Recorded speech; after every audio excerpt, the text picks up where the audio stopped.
But thank you so much for coming this morning. We've been doing these monthly meetings for about 7 years now. And what we were talking about 7 years ago was quite different in the oil and gas industry. And it has evolved, the discussion has evolved greatly. And today, I think you're going to learn about a new way to look at the gas and oil boom, if you will. I guess I could put it that way. Mm-hmm. So Yes. I don't know enough about it to give you a good intro, although I've seen the study that was done and I've heard been in some meetings. But David Hill is going to talk to us from David Hill, Inc. About this recent study and the Shale Crescent, which some of you have heard a little bit about maybe, but today you're really going to get an in-depth look at the opportunity that exists in our area that is unbelievable. So I'll leave it at that and I'll turn it over to David Hill. And before I do that, I want to thank Zane State College for sponsoring the broadcast today. And this will be shown on local TV, on the local TV channels, so that the general public can see the information too. So Dave, I'll turn it over to you. All right, thank you. Okay, thank you all very much for coming. I think I know almost everybody in the room, but if I don't, I'll just do a brief introduction. First of all, my wife Sherry sitting in the front row here. I'm a petroleum geologist, been doing that for about 38 years. We operate about 200 wells, conventional wells in Ohio and West Virginia. My office is based in Byesville, and Sherry and I live in Cambridge. I'm the immediate past president of the Ohio Oil and Gas Association, past president of the Oil and Gas Energy Education Program, and I'm currently representing Ohio at the National Trade Organization, IPAA, the Independent Petroleum Association of America. I served on the TAC, Technical Advisory Council for Ohio, under 3 different governors. And in the last few years, we've had the opportunity. Now we have either participated or have an interest in over 40 horizontal Utica and Marcellus wells. So that's who I am. Now we want to talk about Shale Crescent. And who and what is Shale Crescent? And I'll just read this very brief statement, and then we'll dive into what I hope, if I do my job, is going to be a very exciting topic for you folks, and I believe it will be an eye-opener. So Shale Crescent is a group of business leaders in the Marietta area from all walks of life. They recognize that there is a new and unique economic opportunity in what we can heretofore called the tri-state area, which now we have coined Shale Crescent. This opportunity just developed since about 2012, and that's when horizontal drilling came to Appalachia, and we use that on the Utica and Marcellus formations. So now let's fast forward to 2017. Shale Crescent, recognizing, intuitively they felt that there's a tremendous opportunity here, but you can't sell a multi-billion-dollar petrochemical project on intuition and, hey, I think I've got a good idea. So in 2017, Shale Crescent commissioned IHS Market. They're an international financial information and research company to conduct a comprehensive study, a market analysis of the feasibility of a large-scale petrochemical plant in Shale Crescent. And the current president of the Ohio Oil and Gas Association, Jim Aslanides, former legislator from Coshocton, really summed it up well. And I'll quote here from Jim. Shale Crescent's goal is to create demand by pointing out the tried but true premise that the best industrial opportunity and profitability for a new investment is measured by the distance from the wellhead to the burner tip. And the closer they are together, the better, unquote. So, and we're going to talk about that, and you're going to see that. You're going to see that we need to get the burner tip. We need to, we're taking our natural gas that has value, and now we're shipping it to the Texas Gulf Coast. They make things with it, and they bring it back. We don't want that. We want that burner tip. We want that plant to be right here in what we now call Shale Crescent. So we'll get started. So again, I mentioned the tri-state area is what we now call Shale Crescent, and see where it is in relationship to the Texas, the Gulf Coast region, home to now the petrochemical industry for the world in many cases. And then, you know, California is a huge population center, and then New York State, again, hugely populated the Northeast Corridor. So what we're going to do, Jerry James is going to do a great voiceover on an overview of the IHS Market study. Then we're going to talk about the world-class advantages that we have right here in our area, in the land that we're standing on even as we speak. We're going to dive into the details of the IHS Market study, and then we're going to talk about the conclusions that have been drawn as a result of this groundbreaking study that Shale Crescent commissioned themselves and paid for themselves with private dollars. We're just going to talk all day long about how those folks should be commended for what they've done for this region. So here we go with Jerry. The world has changed. Historically, the U.S. Gulf Coast has been one of the most profitable places for energy-intensive companies to locate. But the facts of the chemical facility in the Shale Crescent, USA, generates a net present value 4 times higher than the Gulf Coast. High energy-intensive industries can now position themselves directly with Notice the advantages of Shale Crescent, USA. Through a recent comprehensive study from a trusted global research firm, IHS Market, these monumental findings have now become a reality. When comparing a petrochemical project in Shale Crescent, USA to a similar project on the Gulf Coast, Shale Crescent, USA offers 32% lower ethane prices and 23% lower delivered polyethylene costs because of the proximity to end users. One day's drive of 50% of North American markets and polyethylene consumption, the decrease in transportation costs leads to an unprecedented monetary savings for petrochemical companies in Shale Crescent, USA.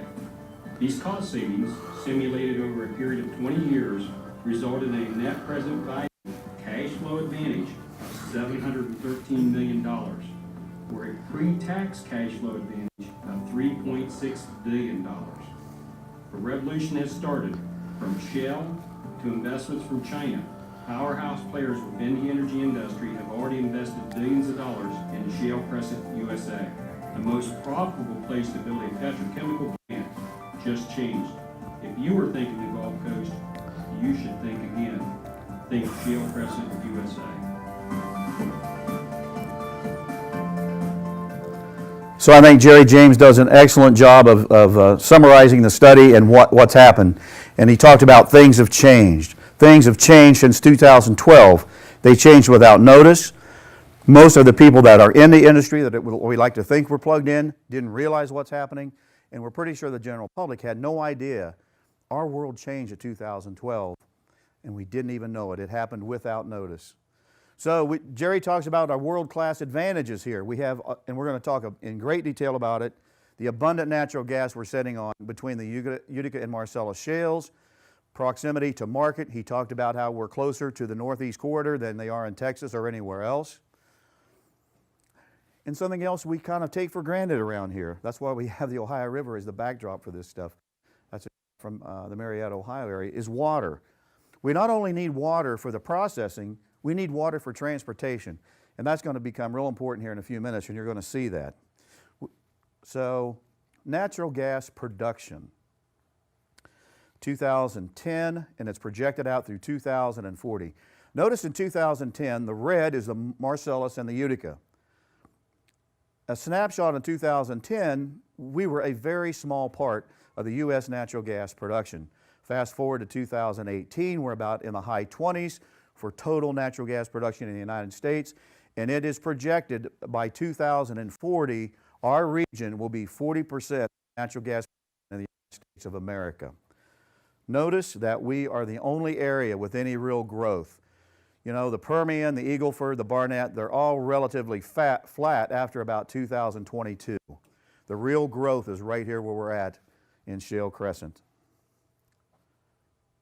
That's going to become very important for many, many reasons. So, natural gas production. Something happened. Remember we said the world has changed. In December of 2017, the Shale Crescent area, sorry about that, produced for the month of December 2017, 831 BCF of gas. Our area.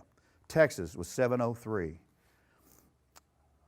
The last time that happened, Nathan, was that either 100 or 150 years ago? About 100 years ago. So it's no wonder that conventional wisdom thinks all of the gas is in the Gulf of Mexico, the Gulf Coast region, and that we're kind of an afterthought up here in the Northeast. No, we're now bigger than Texas in natural gas production, right here under our feet. So the top natural gas producers. Many of you have read this statistic that in the last couple of years that the U.S. has now surpassed Russia and is #1 in worldwide production of natural gas. And I think this really, Jerry James coined this. But if you take Ohio, West Virginia, Pennsylvania, the Utica and Marcellus shale production, and pull it out of the total U.S. production and made these 3 states a country, we would be the 3rd largest country in natural gas production. And the question was asked, well, does that count, you know, are you leaving Ohio, West Virginia in there and then pulling it out and comparing it? No. You pull those 3 states out of this number, we would be the 3rd largest country in the world. I mean, think about this. You know, we think about Iran and China and Norway with the North Sea and Saudi Arabia. We're producing more than all of those countries. Something changed around 2012. It changed without notice. The other advantage we have in the petrochemical industry is now that we can say, and I can prove based on my production, we now have the lowest natural gas prices in the developed world. Lowest natural gas prices, not in the United States, in the world. Look at this chart. It may be a little hard for you folks to read in the back, but this is the production of the price in 2008. The blue is Japan. They were receiving over $12 per MMBTU. We're paid, that's the unit we get paid in. So just think of 12. So they're paying 12. Japan is paying $12 for their natural gas. Germany, a little under 12. And in the United States, boy, I wish I could go back to 2008. In the United States, these 2 bars, we were getting over $8 per unit. Go forward to 2012, Japan is actually paying more. Germany's about flat. But remember what I said about 2012, things start to change. We start drilling horizontal wells all across the United States, the Barnett, the Haynesville, the Bakken, and we start producing so much, a supply-demand thing. I hope I'm not blocking people's views here. It literally drives the cost we receive, because there's so much of it, of natural gas in the United States, to a little over $2 per unit. Now, fast forward to 2017. Notice that Japan's come down. You know why Japan came down? Is because another technology happened. We learned how to liquefy natural gas, make it a liquid. Now we don't have to pipeline it everywhere. So now, natural gas has become a worldwide commodity because you can move it around in large tankers. So what's happening here in the United States and other parts of the world, we found so much natural gas, we even drove the price down for Japan. Germany went down as well, and then look here in 2017 in Appalachia, we're still only receiving a little over $2 per unit for our gas. Now that's a bad thing for people in my business that are in exploration and production, but for the general economy, that is a good thing. I like to say that in the oil and gas industry, if you're an E&P guy like me, exploration and production, we're really a victim of our own success. We found so much natural gas, we've driven the price down. But that's okay. The Saudis thought they were going to do that to us with crude oil, and they discounted American exceptionalism, and we're still here today, and we'll be here tomorrow. Ethane production, the feedstock for the petrochemical industry. You take ethane, you turn it into ethylene, and then you take that and make it the polyethylene pellets. That's the feedstock for the petrochemical industry, the plastic industry. There's probably not a person in here that does not have something on with their shoes or their tire, anything made of plastic. Crude oil and natural gas, ethane has touched your life, and you're probably wearing some of it even as we speak. So ethane production. So ethane production in the Marcellus and the Utica is now about 0.2 million barrels per day. By 2040, it's going to be 0.7 million barrels a day, and that will be 25% of the total U.S. production of ethane will come from Shale Crescent. And you can see this. In 2010, we had no ethane production in the Utica or Marcellus. The Utica Marcellus is always going to be red. Notice here in about 18, We have it. Look at the growth. Look at the growth in the production of the Marcellus and Utica ethane projected out through 2040. Remember, ethane is the feedstock for the petrochemical industry. The feedstock cost. Now, if there's one slide that you remember, please remember this slide, because as I was telling Joe earlier, this is such a complex subject.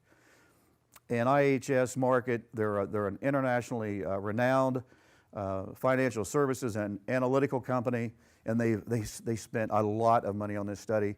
Shale Crescent has hundreds of man hours, and Jerry James told me they ran over 100,000 different computer sensitivities, different models, projecting in different things. This wasn't something they come up on the back of a napkin. It gets boiled down to a very simple slide, but this is why the world changed. Ethane cost in the Gulf Coast is 25 cents per gallon. Here in Shale Crescent, it's 10 cents per gallon. That is a 15-cent differential between the price of ethane in the Gulf Coast versus Shale Crescent. That 15 cents per gallon ends up being a huge, huge deal. That 15 cents per gallon, or $6 per barrel differential, is what changed our world, and here's why. A typical world-class polyethylene plant, like what we hope happens over in Belmont County with PTT Global, could use as much as 100,000 barrels per day. At $6 a barrel, that's $600,000. That's real money. I don't care who you are. That's a big deal, and that's our competitive advantage. We're taking advantage of that price differential, and you're going to see why there's a price differential, and it all has to do with transportation. Heretofore, all the natural gas was in the Gulf Coast, Texas area. That's why they put the petrochemical plants there. Now we're the cheapest source of the feedstock. And inevitably, hopefully it's going to happen soon, but inevitably it has to happen, because there's that differential is going to draw new petrochemical plants to this area. And Jerry James makes the point that it's going to be hard to lure the petrochemical industry that's already embedded in Texas. It's going to be hard to lure those people up because they're already there. They've got their roots. What we have to do is lure and hope we can attract the multinational companies that want to get a foothold in the United States and are going to have to build new plants. They can't get into the Gulf Coast area. That is our competitive advantage. So water, we talked about water a little bit ago as being one of our advantages. And you know, our intercoastal waterway, we don't think about this very often either, is the envy of the world. Look at all the rivers that are navigable where we can move products all across the eastern half of the United States. When Nathan and Jerry, James, and I were putting these slides together, Jerry brought up a very interesting point that, again, we don't think about. At least I never thought about it. Some of the large components for the Beaver County, Pennsylvania cracker plant that is under construction right now, many of those large components are built in Maine. And they're so large, it isn't practical to take them overland and take them down to Beaver County, Pennsylvania. You know what they're doing? They're building it here.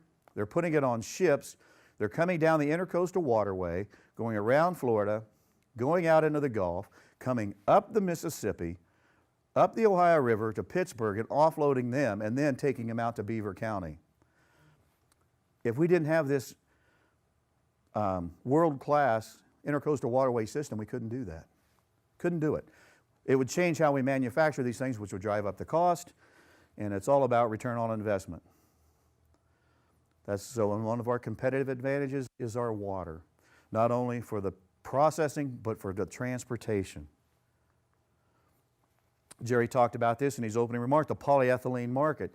70% of the United States and Canada's polyethylene demand is within a 700-mile radius of Shale Crescent. And if you look, the blue is the 700-mile radius. And this is probably a little bit of bias with Shale Crescent, but they put Parkersburg, West Virginia, as the center of that 700-mile hub. But but seriously, you can see 70% of the demand is here. We've got 70% of the demand. We've got the most natural gas production. They don't have the demand. Well, they're not the leading producer of natural gas anymore. That is our advantage. That's how the world's changed since 2012. It's almost like Joe and I were talking earlier. It's like, you know, I could have had a V8. Why didn't we all think of this earlier? But it's here and it's reality. And these are the tools that Shale Crescent is going to use to go to Thailand, to go to other parts of the world and say, look world, look what we have. Look at our competitive advantage in the Shale Crescent, Ohio, West Virginia, and Pennsylvania.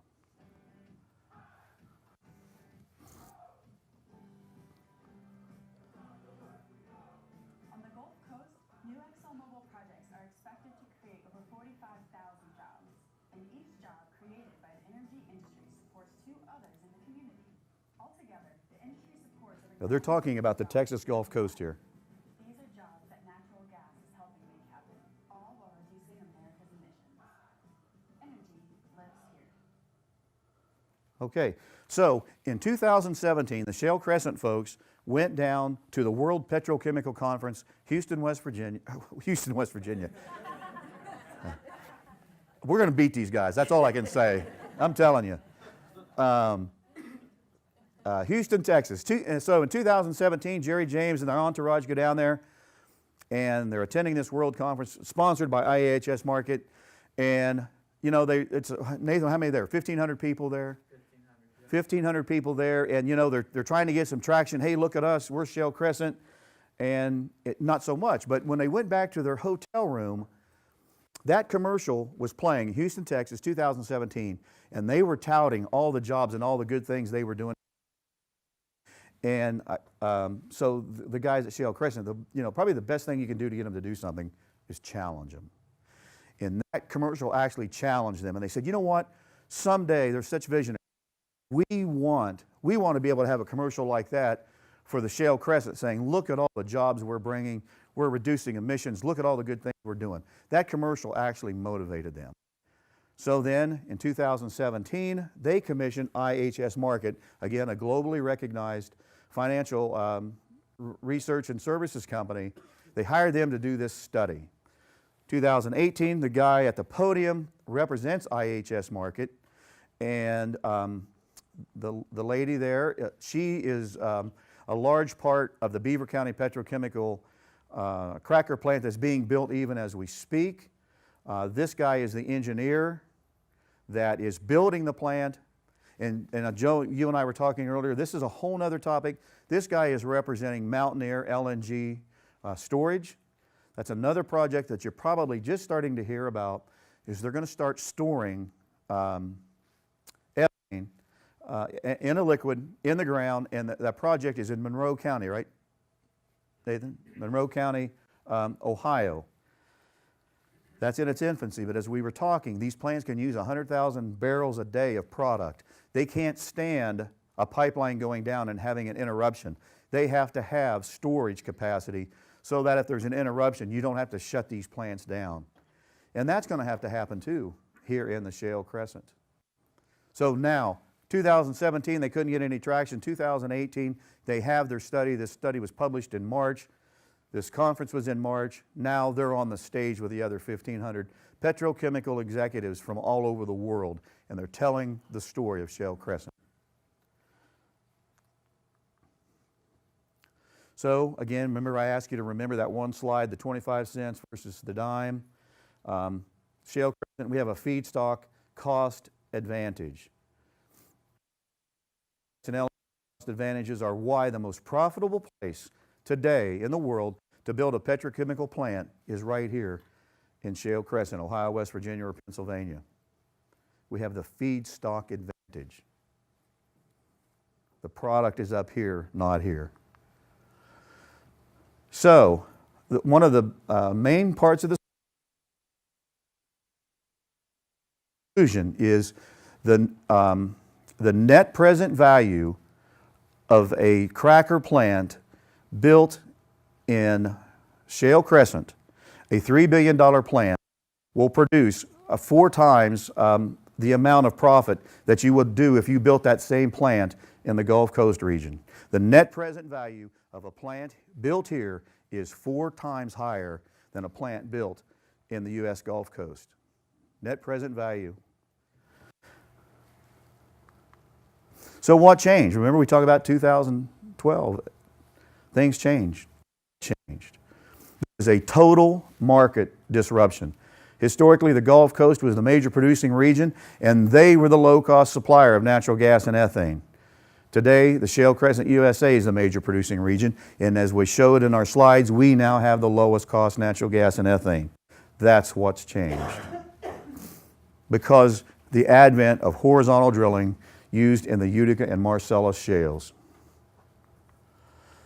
So here's that shipping advantage. You know, here before, all the natural gas was produced in the Gulf Coast, the Texas on-land region, Louisiana, and all that natural gas had to flow to the Northeast.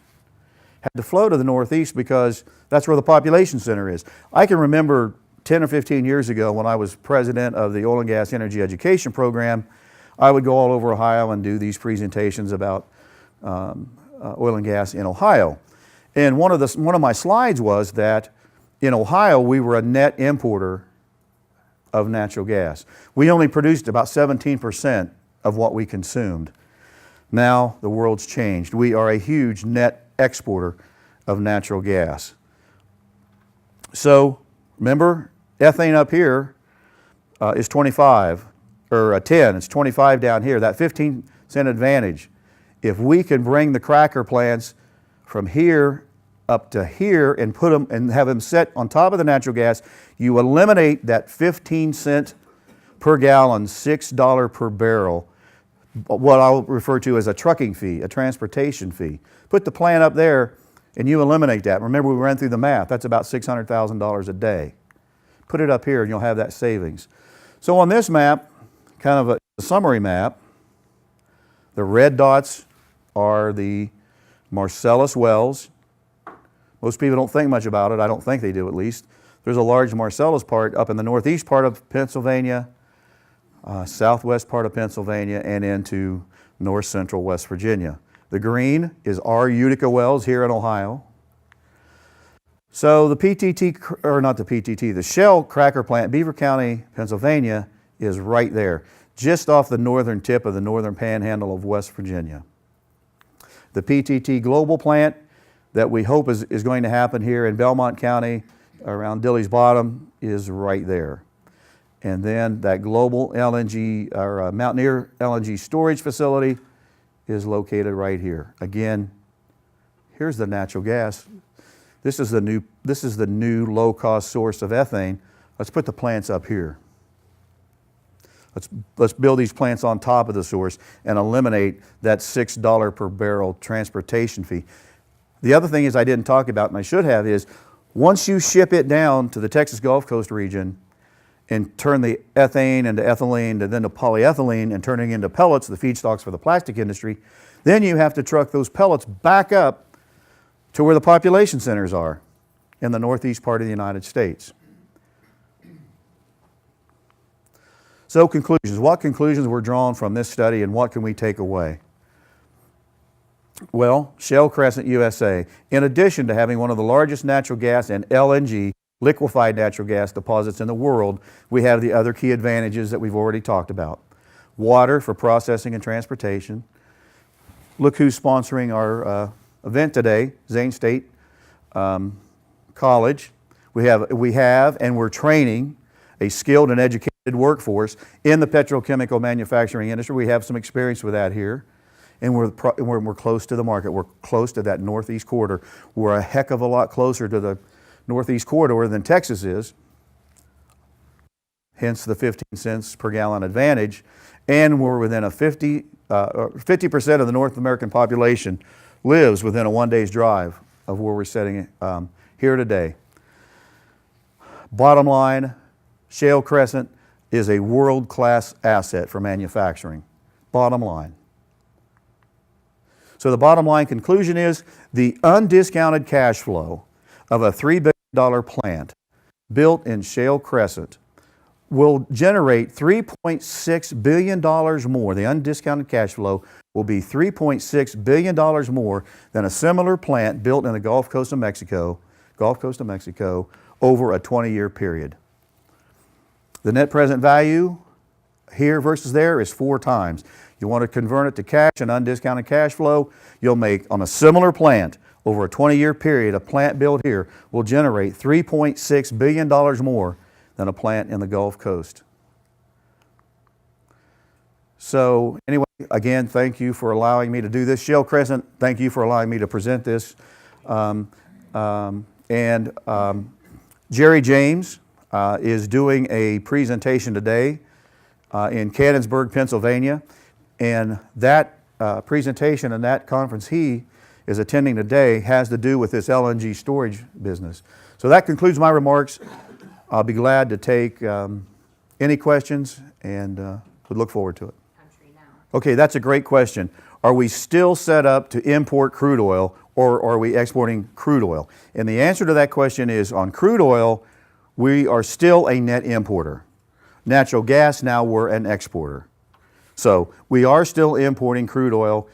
I know. Right now in the United States, we're producing about a little over 10 million barrels per day, and our consumption bounces between 18 and 20 million.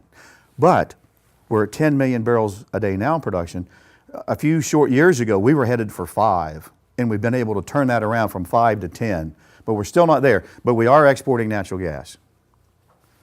And by the way, I'm also grew up on Dallas, and if you really were an aficionado of that, JR needed a refinery because that is when he would think he arrived. Remember, he was always trying to get a refinery? We're trying to get a refinery. So the question is, who actually is physically going out and talking to the potential petrochemical plants that would come here? And the answer to that question is the Shale Crescent, Jerry James, the guy from Solvay, Nathan, Wally Kendall. Fact is, Joe, last Thursday on Bloomberg Commodity Edge, or whatever it was called, a nationally televised program, Wally Kendall was interviewed there and was pitching Shale Crescent, and it was heard all over the world on Bloomberg. So and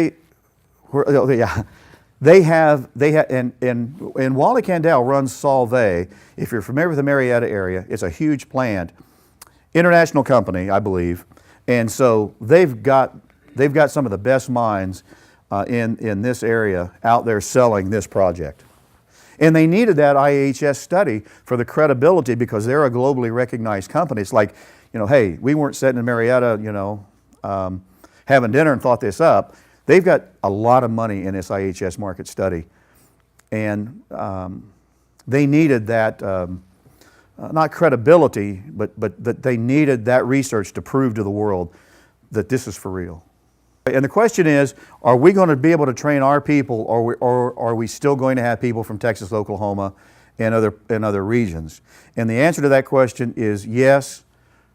We appreciate Zane State. We want to educate our people and have them do these jobs. Initially, we as the industry had to do that, is because that technology had already developed in Texas, Oklahoma, and those places. We had to bring them in. But let me tell you, these companies, they would really like to hire local people and train them and to do it and have those good jobs here. Because I can tell you, those guys from Pennsylvania, Oklahoma, Pennsylvania, Texas, they want to go home. They really do. I talk to them. They're here because they have to be here. If we could spin up our workforce, they'd like nothing better than to go home and do something else. The other thing about, goes to your question, is the E&P side, the exploration and production, the drilling rigs. We live and die by the commodity prices. In Ohio, we had 59 horizontal rigs running before 2014 in the crash of crude oil. It got all the way down to 9 rigs when the price crashed. So on the E&P side, where I really am from, we live and die by the prices. It ebbs and flows.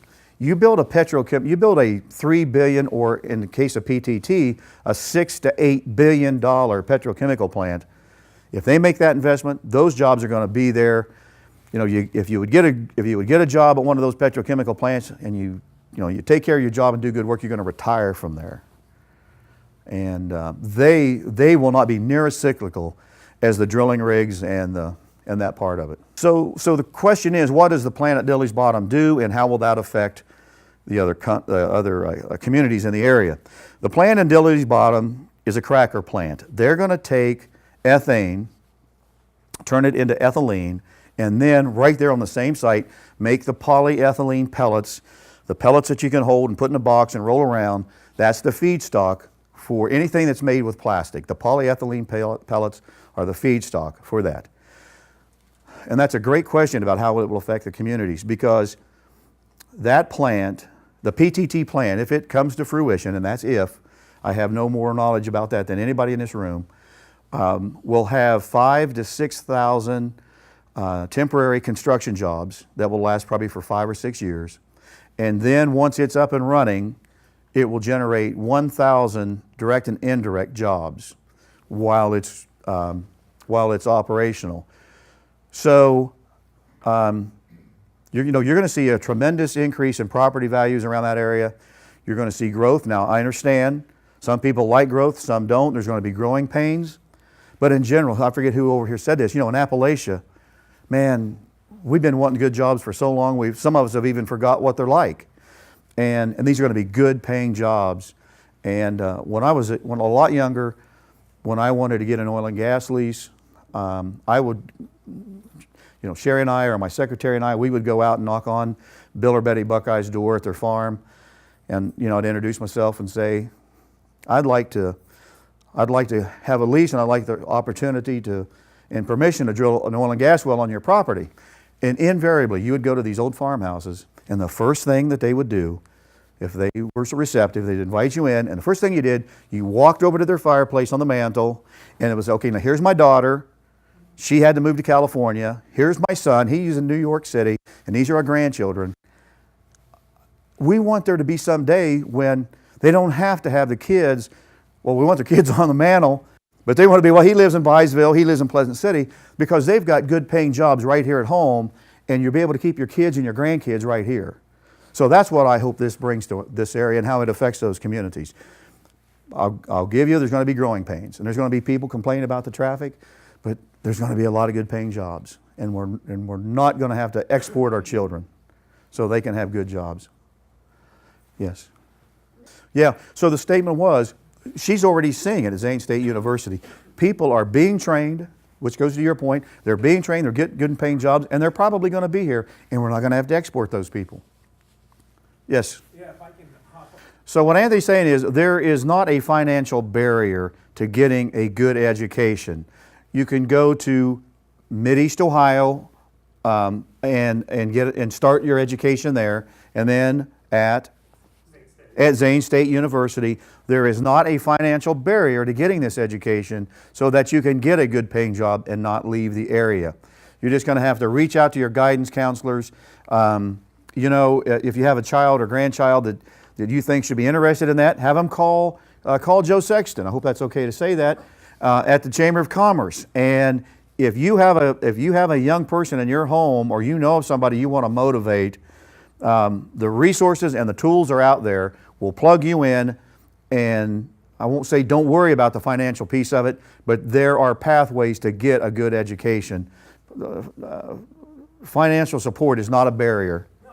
But what he's saying is that there are financial aid, there's grants, there's scholarships. They're offering scholarships. The Ohio Oil and Gas Energy Education Program, we offer scholarships.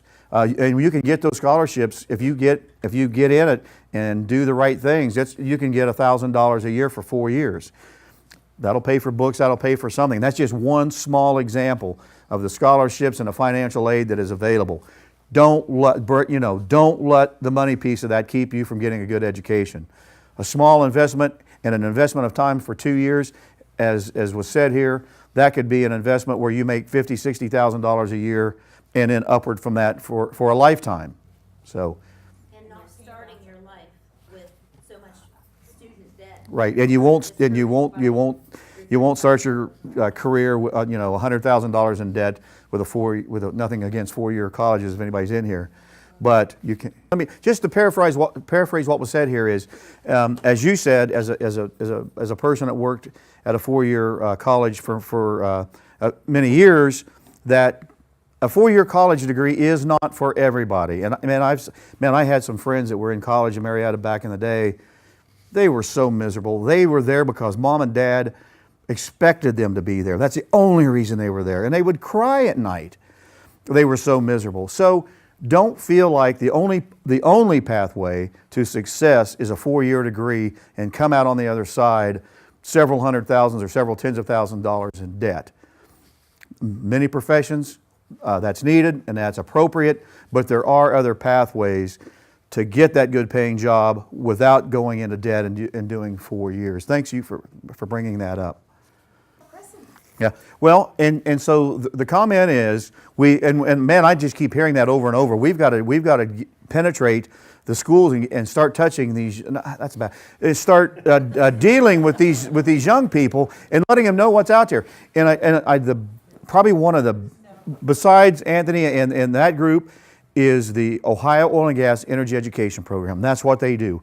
They'll go into those schools and they'll talk about. I mean, they have like job fairs, career fairs. They do all that, and they'll tell you. Rhonda Rita has flyers made up